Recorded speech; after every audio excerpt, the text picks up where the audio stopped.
G'day trendsetters, I'm back at the work garden again because the other day, or about a week or so ago, I repotted a nice little lime tree from a pot that was smashed into a bigger pot.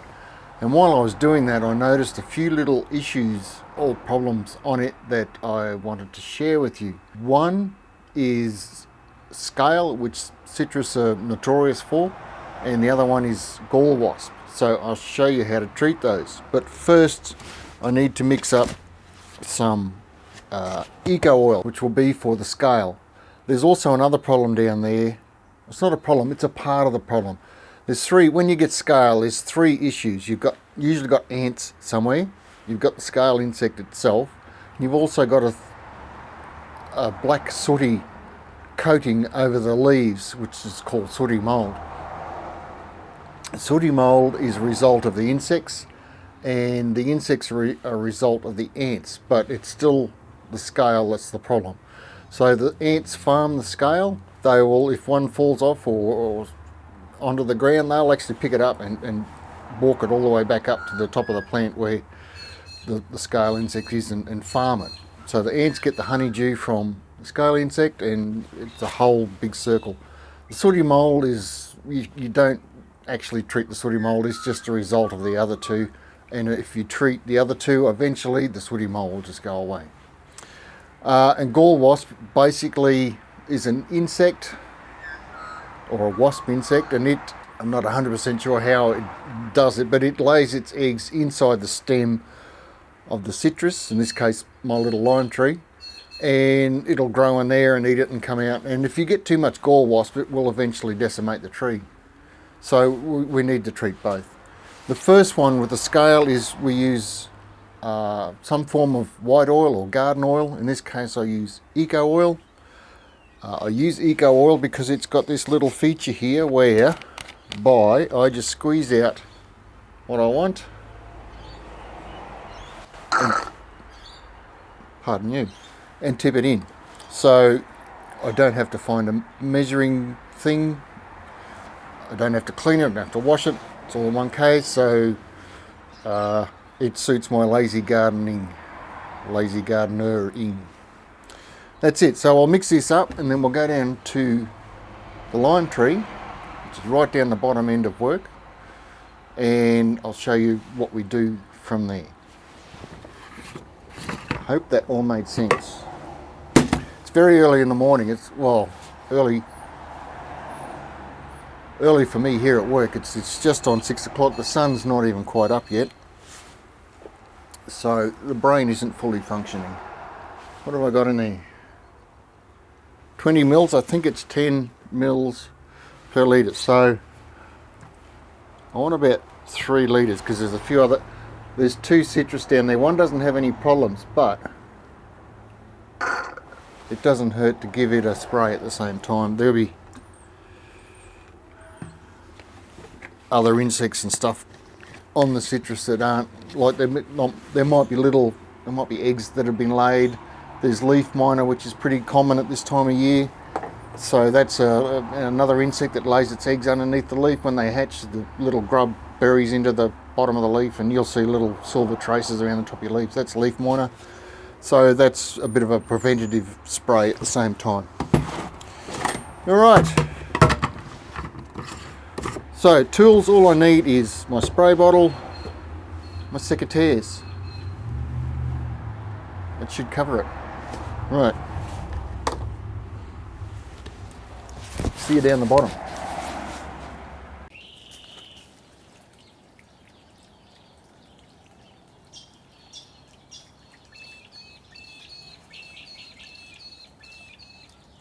So this is the little lime tree I was telling you about, and obviously that's the pot I potted it into.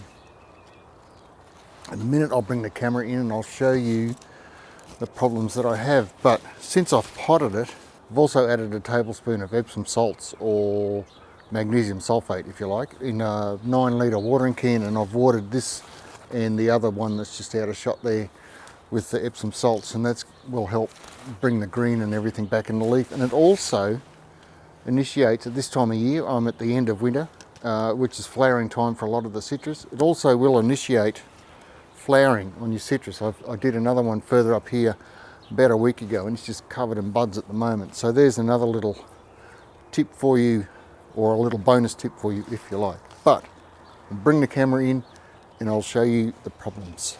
Right, here's the first one, which basically just looks like a lump on the stem, and I can't. Right, so just here on this branch you can see I've got this little fat swollen lump. Basically that is what we call Gall Wasp, and how we fix it is with our trusty secateurs. We come through and chop it off. That way, not that way. That's it. Discard the bit you've cut off, preferably in a thick plastic bag, because if the wasp is in there, we don't really want it to come out and affect your trees. But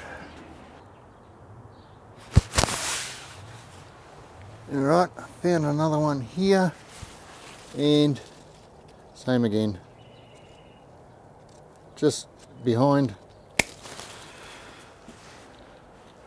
the gall, and lop him off, and you'll just go through the whole tree.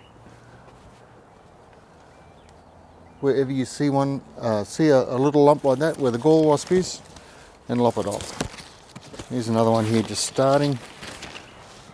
Is that one? Can't quite see that one. Okay, this is only a little baby one, but we still need him gone. Oh, there's another one on the other stem. Once you get your eye in, you'll see them everywhere. Pretty hard to tell, but there's just a little bump on there. So that's your gall wasp, and yep, we need that gone. So the next part of the problem is with scale insects. Now, it's very early in the morning here and the ants are still asleep, but you can see, well, I don't know if you can see or not, but there's little clear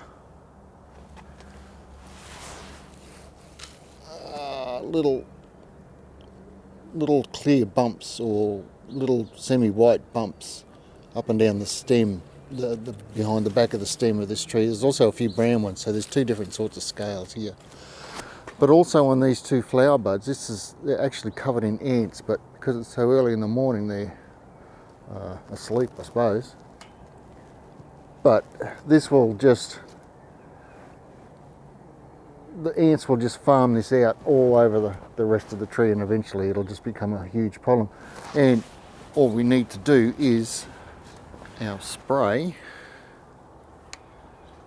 and you're basically spraying to cover the plant, or cover the insects, more so to speak, but you're going to spray it all over the whole plant, because it will be easier to get a thorough coverage than it will be just to try and spray the insects. And it won't hurt them in any way to have the whole plant sprayed. Earlier on in the video I mentioned that the ants are down here in the potting mix, obviously, and they'll climb up and down the tree and they'll farm the scale. Now, you can treat the ants if you want to, use like an ant dust or an ant killer or something like that. I don't want to do that unless I absolutely have to, so that's the last resort. 9 times out of 10, by removing the scale insects, the ants haven't got anything left to farm, so they don't climb up and down the tree. But they're still in the pot, and the next time a scale insect comes along, the whole process starts again. But if you keep on top of it, the ants should just lose interest and hopefully go away. But if not, I'll treat them if I need to. And spraying, when you I'm probably not telling you anything here, but we just need to cover the plant with white oil, smother everything that's on it, almost like both sides of the leaf, so top and bottom. So run over the top. Over here, I don't know if I'm in frame or not, where I showed you the first that infestation, I'll really give that a really good solid treatment. Spray the leaves almost till dripping point. You'll see the spray dripping off onto the ground. That's pretty much how you want it.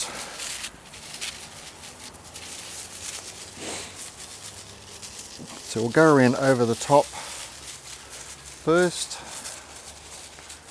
Good coverage. A little bit more.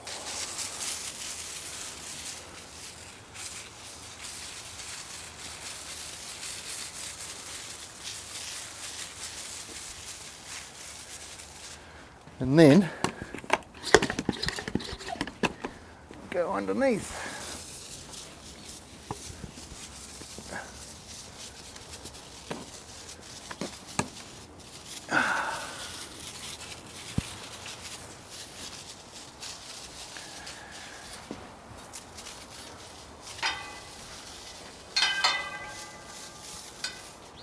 There you go, job done.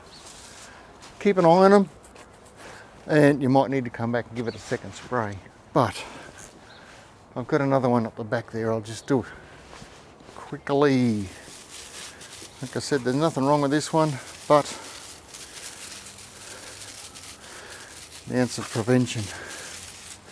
Now also, yesterday when I was doing my rounds, I found another pot, which isn't my pot, but I'll give it a treatment anyhow, and it's a lot worse. So I'll show you that one as a worst case scenario, and we'll probably leave it there. But we'll run around, I'll show you this plant, and we'll give it a spray as well. Alright, bonus plant. This bloke's only 3-4 foot tall at the most, so it's easy, but we just spray it, cover all the leaves. I don't even know what this is. It's got no label on it, and I didn't plant it. So over the top, and underneath. So just a few simple steps on how to do a little bit of maintenance on your citrus at this time of year. It's late winter, but these problems can pop up and occur anytime throughout the year. It's just a matter of continuous vigilance, I suppose, if you like. Just go out and have a look, walk around your tree, check it, see what's going on. But white oil's a good thing. The other thing you can get is those bronze orange bugs. White oil's good for that, as long as you get them when they're young, like or even if you can get them at the egg stage, but the nib stage, I think they're orange. When they're full size, they're brown, and they're orange stink bug. Oh, horrible, horrible pest. So white oil will fix that as well. I think that's about it. If you got any questions about citrus or growing citrus or citrus problems, I'd love to hear from you, see if I can help you out. No worries at all. And please like and subscribe to this video. It means a lot to me and helps the channel grow, so I can make more videos like this. And I'll see you in the next video. Cheers. Thanks for watching.